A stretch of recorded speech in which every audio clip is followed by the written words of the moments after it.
আজি আমাৰ ডিষ্ট্ৰিক্টৰ 4গৰাকী আমাৰ কৰ্মকৰ্তা অৱসৰ ল'ব আজিৰ দিনটোত। সেয়েহে আমি কিছুদিন আগৰ পৰাই তেখেতসকলৰ যিখিনি পেঞ্চন সম্পৰ্কীয় যাৱতীয় নথিপত্ৰ তেওঁলোকে পাবলগীয়া চৰকাৰী সকাহ সেইখিনি কাগজ পত্ৰ আমি ৰেডি কৰি আজি তেওঁলোকৰ হাতত ইতিমধ্যে অৰ্পণ কৰিছোঁ। আমি দুগৰাকী এছিষ্টেণ্ট টিচাৰ, এগৰাকী হৈছে খাৰুপেটীয়া হায়াৰ ছেকেণ্ডেৰী স্কুলৰ এছিষ্টেণ্ট টিচাৰ, তেখেতৰ নাম হৈছে নুৰুল ইছলাম। আনগৰাকী হৈছে দুনি ছিনিয়ৰ হায়াৰ ছেকেণ্ডেৰী স্কুলৰ, তেখেতৰ নামটো শিশিৰ কুমাৰ শৰ্মা।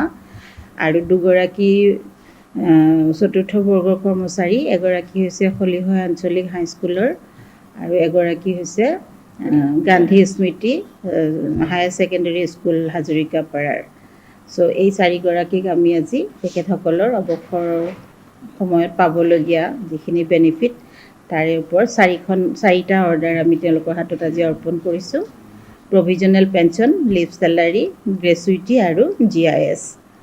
আৰু তেখেতসকলৰ দীৰ্ঘায়ু আৰু সুস্বাস্থ্য কামনা কৰিছোঁ। আমি অনুষ্টুপীয়াকৈ আজি আমাৰ অফিচত এই কাৰ্যসূচীটো সমাপন কৰিছোঁ আৰু বৰ ভাল লাগিছে। এইখিনি আমাৰ গোটেই অফিচৰ টিম ৱৰ্ক, এইটো আমি এইখিনি প্লেন কৰিছোঁ। আমি ইয়াৰ পিছত অনাগত সময়বিলাকত এনেকুৱা ধৰণে যাতে আমি কামখিনি আৰু সুচাৰুৰূপে কৰিব পাৰোঁ সেইটো কাৰণে আমি চেষ্টা কৰিম। আমি আশা কৰিছোঁ এই ধাৰাবাহিকতাটো আমি অক্ষুণ্ণ ৰাখিম। ময়ো অহা এইবছৰ এবছৰ হ'ল এই মাহত।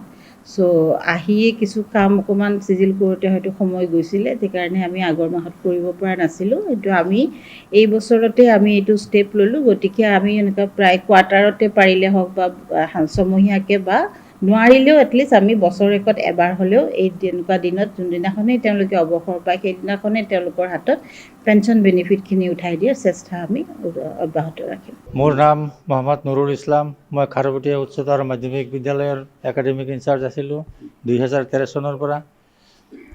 বৰ্তমান আমাৰ অসম চৰকাৰ তথা মহামান্য CM ছাৰৰ নিৰ্দেশ যোগে বা অৰ্ডাৰ যোগে যিটো ব্যৱস্থা কৰিছে, পেঞ্চনৰ দিনাখনেই অৱসৰী ছাৰ বাইদেউসকলক পেঞ্চনৰ যাৱতীয় নথিপত্ৰখিনি হাতত তুলি দিয়াৰ যি ব্যৱস্থা কৰিছে, তাৰ বাবে মই অসম চৰকাৰ তথা আমাৰ সন্মানীয় হিমন্ত বিশ্ব শৰ্মা ছাৰ তেখেতৰ নিৰ্দেশক্ৰমে দৰং জিলাৰ বিদ্যালয়সমূহৰ পৰিদৰ্শক মহোদয়াই আজি আমাৰ হাতত পেঞ্চনৰ যাৱতীয় নথিপত্ৰখিনি আমাৰ হাতত উঠাই দিছে।